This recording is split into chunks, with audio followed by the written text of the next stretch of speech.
dit jou probleemarea is, kom oefen saam. Skuif so lank 'n stoel nader vir die oefeninge. Ek oefen hier by die pretpark in ATKV oor Hartenbos.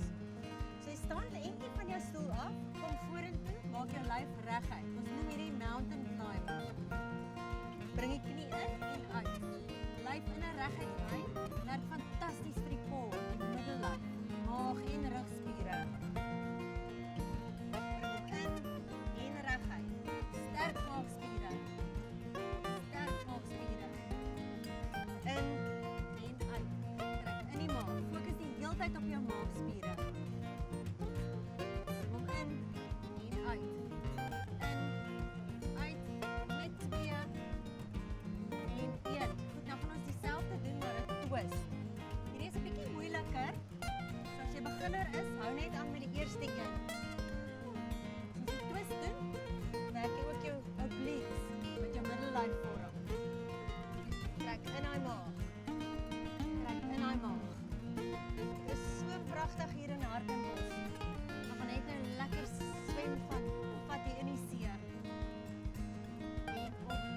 En 2. Die laaste een. Goed, sit nou op jou stoel. Maag ingetrek, rug regop, hande op die skouer en ons twist. Hierdie werk ook die obliques wat die middellyf vorm. En twist, hou daai maag ingetrek. Twist en twist. Twist.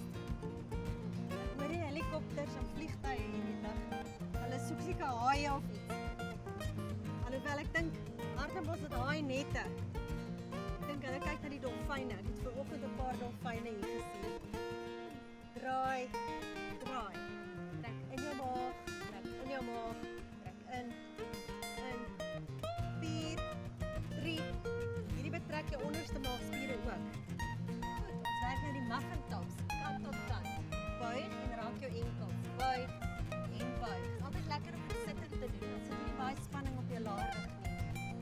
Kant tot kant. Buig. 4, 3, 2 en 1. Strek op, kant toe en op. Kant toe. Nou ja, dis al vir eers. Gaan loer gerus op die ATKV oor. Dis 'n Facebookblad.